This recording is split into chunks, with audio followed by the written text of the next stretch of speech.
All right. As we continue the colonial society notes in the 17th and 18th centuries, we're going to take a look at the growth of colonial cities. There weren't a lot of what we would call today cities. The biggest one was Philadelphia, followed by New York, Boston, and Charleston. And really, the biggest characterization of them were that they were busy port cities. And so trade ships would be coming and going. For the most part, these places were fairly diverse, probably with the exception of Boston, maybe Charleston a little bit, but they're fairly diverse compared to most of the towns that were, in other places. The size of them by today's standards were pretty small. You're talking really, I think Philadelphia is the largest one, about 30,000 people. New York City down in the 20,000s, Boston about 15. Charleston a little bit below that, but compared to today, very small populations, not really big cities like we would think about them. But this is, these cities. This is where the powerful people were, and so the merchants, the lawyers, the planters. This is where they came to the government. The seat of government was these places, and so this is where they control the powers of government within colonial assemblies. And this creates a tension we talked about with like Bacon's Rebellion. We'll see with the regulator movement and other East-West kind of tension where the wealthy, the educated, the people that control the powers of government reside in the eastern part of the colony, and then the kind of the backcountry small farmer, the squatters, the Scots-Irish. These people resent the people that are powerful in the East, and you get some tension between them. Remember that if you were in a city, you were most likely to be an artisan. And so if you're in a city, you're probably not a farmer, but you were an artisan that did some sort of cottage industry, something with your hands, whether you're a cooper or a potter or a tailor or something like that, a blacksmith. Most urban adults, and this is mostly in the North, were artisans. We talked a little bit in class about the importance of taverns. Taverns were really a place within a city where gossip and political talk and people that did work in the cities could come to unwind.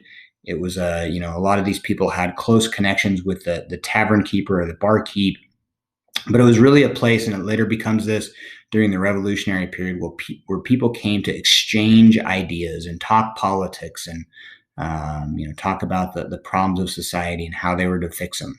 So these taverns become important in the exchange of ideas.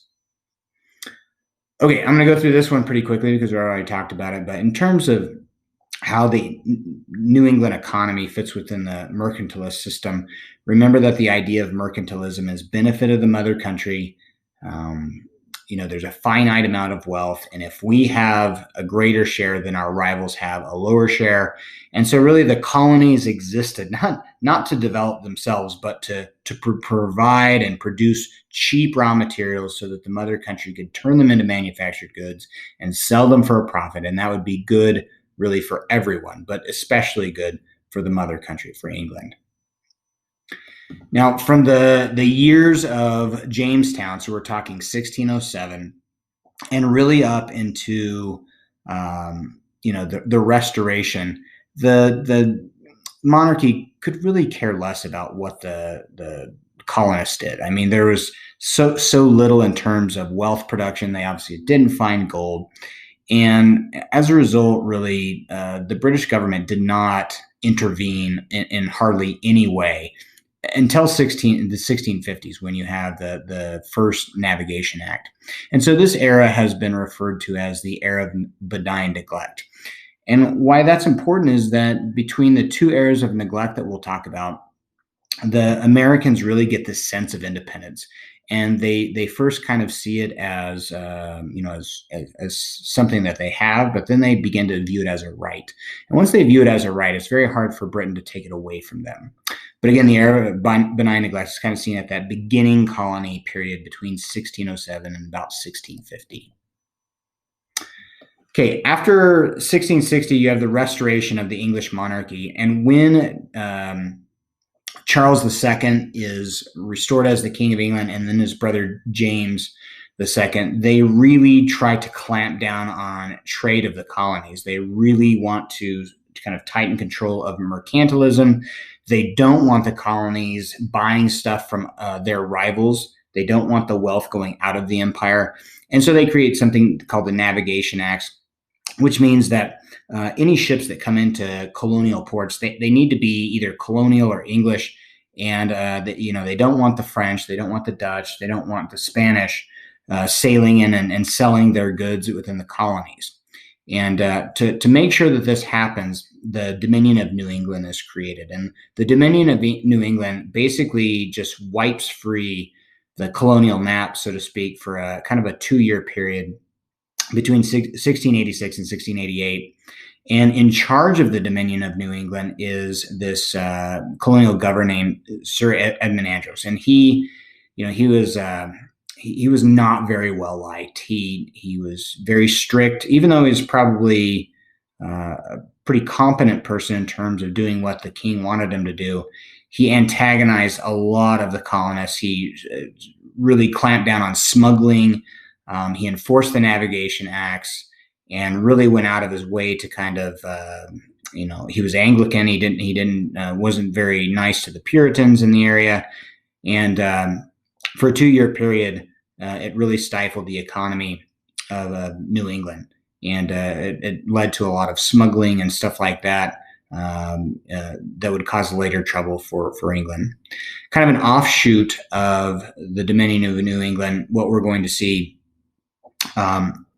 is that after the Glorious Revolution, so the Glorious Revolution is when James II gets basically deposed, and they ask William and Mary to come in and rule England. And when the Glorious Revolution occurs, James II flees England, and the Dominion of New England just basically disintegrates. And Edmund Andros is arrested, and he is basically kicked out and sent back to England. But an offshoot of this, one of Edmund Andros's lieutenant governors in New York, he is accosted and taken and put in jail by a man named Jacob Leisler. And so the famous Leisler Rebellion in New York, where they kick out the governor that was controlling the New York area for the Dominion of New England. And Leisler actually held the governorship for 2 years on his own, just because he had a powerful militia at his disposal. And until England basically arrested him, he was the governor for a couple of years.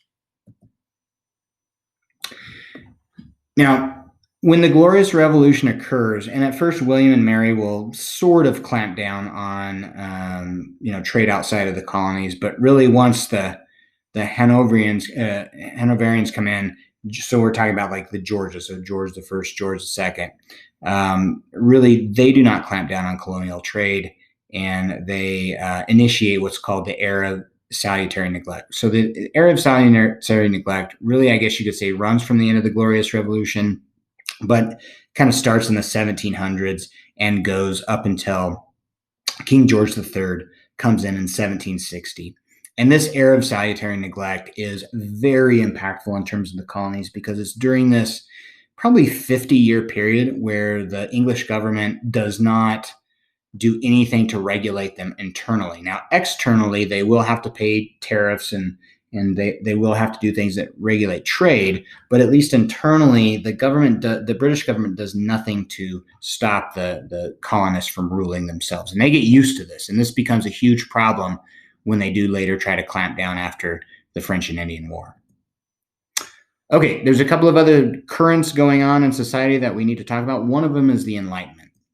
So the Enlightenment is a good example of Anglicization, something that goes on in England and in Europe and then influences America. And so the Enlightenment starts in Europe, and it's really this emphasis on science and reasoning. And that emphasis on science and reasoning is not necessarily contradictory to religion, but in some ways it is. But what you're doing is you're using the scientific method, observation, hypothesis, experimentation. You're making a thesis as to why something's happening, but you're using rational thought.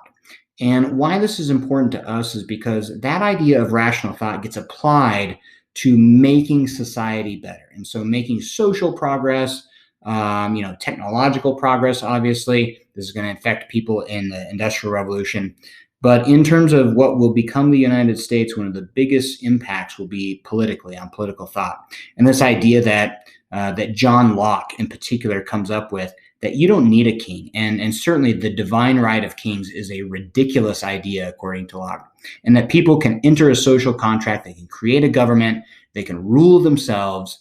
And if a government becomes too despotic, then you overthrow it, you get rid of it, and you put in a new government that accomplishes the ends that you want. And that resonated with a lot of people, including the guy you can see down in the bottom right-hand corner, which is Benjamin Franklin. Benjamin Franklin was probably our greatest Enlightenment thinker. He was a real Renaissance guy in terms of he was a genius. He was amazing at inventing things, the lightning rod, the bifocals. He even came up with kind of a cool musical instrument. And, really, if we were to talk about early Enlightenment thinkers in America, Franklin would be it. Later, we're going to make contributions in terms of Thomas Jefferson, people like that. But Franklin is kind of the early Enlightenment thinker. Okay, as I talked about the impacts, beginning to rethink the purposes of government. One of the kind of interesting things that happens is that there is an editor, guy by the name of Zinger, and he accuses the colonial governor of New York of being corrupt and inept, and so he publishes a story about it, and they put him in jail. So he's on trial, and the jury actually lets him off, saying that, hey, if you're speaking the truth, then it's not what's called libel. It's not you're not making up stuff. You're not impugning the reputation of somebody if you are telling the truth. And that really kind of sticks in the American cultural fabric in terms of testifying in court, that if you're saying the truth, then you cannot be harmed for being honest. Okay. Talked about some of the Enlightenment contributions of Americans. Probably the biggest Enlightenment contributions are going to be things like the Declaration of Independence written by Thomas Jefferson, the Constitution, the Bill of Rights. Those would come a little bit later. But the Enlightenment did have an impact on social, political, and technological progress.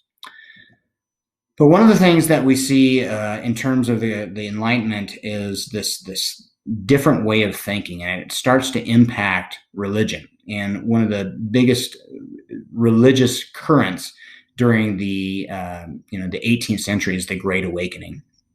And so the Great Awakening is obviously it's impacted by the Enlightenment a little bit, but it's also caused because as people start to move away from religion a little bit, there are a number of preachers and ministers who are saying, hey, look, as we become more rational and less emotional and less religious, that it's causing problems in our society. And we're seeing crime rise and things like that. Furthermore, on the frontier where the Great Awakening is the strongest, some of these frontiersmen, they didn't have ministers. They were kind of unchurched. And so the Great Awakening was kind of like a great conversion for a lot of these people that were in the frontier and had never been exposed to ministers. And so you have these itinerant ministers that go around from colony to colony and place to place, and they speak and they have a tremendous impact. And so, people like George Whitefield and Jonathan Edwards and John Wesley, they were extremely charismatic, and they just happened to kind of all come along in the 1730s and 40s, and they had a tremendous impact on restoring religious fervor in the colonies. Okay, so a couple of leaders you guys should know. Jonathan Edwards was famous for his what is called his Jeremiads, and so that comes from a book in the Bible.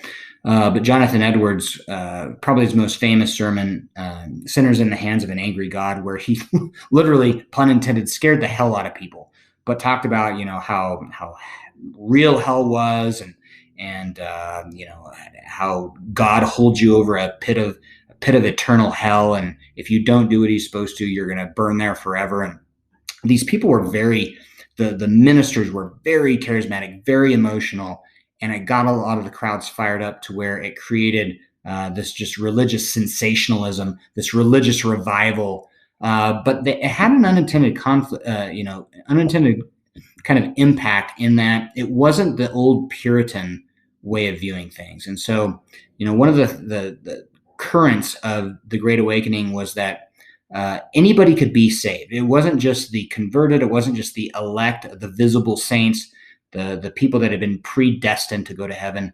Most of these religious leaders of the Great Awakening, they preached that everyone could achieve salvation, but you had to toe that religious line, or things were going to be very bad for you.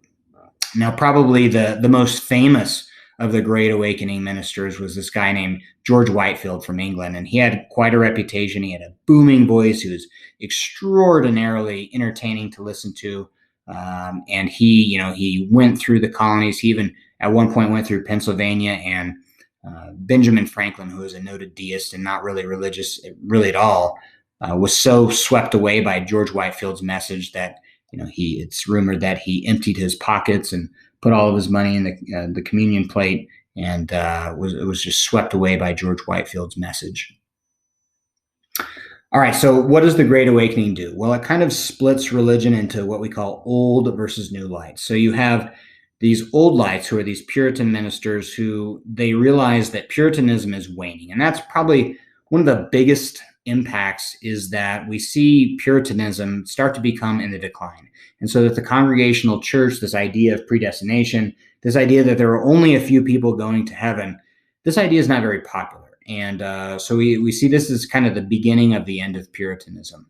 But these new lights, you start to see people filter into the Presbyterians, this newly emerging group called the Methodists, in the South, the Baptists. But these people on the frontier, they kind of filter into these new sects of Protestantism. And so you kind of get the split between kind of the old way of viewing religion and kind of this new wave. And that's the splintering of new denominations. We also see the rise of denominational colleges. And so with the importance of religious revival, we had Harvard. You're going to get places like Yale and Princeton, and what would become Columbia and Cornell and Brown. And those originally start as denominational colleges, as Protestant-based colleges, really designed to train preachers in the ways of Christ. All right, and then lastly, we want to talk about what's called the Anglicization, or the Anglicization of American society. And that is, we must recognize that, like the Enlightenment, the Great Awakening, our views on government, they are incredibly influenced by Great Britain.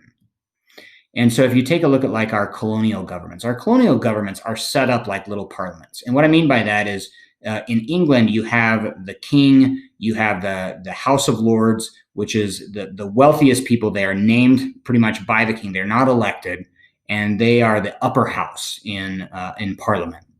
And then you have what's called the House of Commons. Well, in America, we set up basically the same system, just with kind of different names. And it acts like a little parliament, like a local little parliament. And so instead of a king, we have a colonial governor. Instead of the House of Lords, we have what's called a council, the governor's council. And then the true place of democracy in terms of the people that could actually vote. Now, remember, this is only a few amount of people in the South. It's mostly white owning, males. In New England colonies, this is only the elect of the Puritan faith. But those were the people that made up the assembly, and that's the closest thing we have to the House of Commons, here in the colonies. But they were kind of set up like a little parliament. And then some of the ideas that we see that probably established by the Magna Carta, and then you get the English Bill of Rights. But you're going to get some of those same ideas that are used in England that are now going to be kind of demanded in the colonies, and things like you can only be taxed if you're represented in an assembly, the right to a trial by a jury of peers. Those kind of things are going to be copied from English government and brought into colonial governments. Okay, we talked about how the English ideas of the Enlightenment and European ideas of the Enlightenment really influenced those people of the colonies. And we see some of those ideas lead to things like freedom of the press, freedom of religion, limits on government. There's only, there's certain things that the government cannot do, certain rights that the government cannot take away. And probably most importantly, this idea of a social contract, that when we have a government rule over us, it is agreed by both sides that there's certain things that a government can and cannot do. And if the government goes beyond that, then it's the right of the people to demand change, to get that change. And if not, then they can even go so far as to overthrow the government and put in a new government that does do those things and abides by the social contract. And then, of course, we have the ideas of the Great Awakening. George Whitefield, John Wesley, the creator of basically the Methodist, denomination of Protestantism. This idea that starts in England, that all people could attain salvation. The idea that you have this personal relationship with God. Those are ideas that start in England and work their way into American society. Okay, that is the end of colonies in the 17th and 18th century. Make sure that you are studying for your exam. Go over your notes, go over your key term cards, your review charts, and then the review guide. Please email Mr. Bailey if you have any questions. Good luck.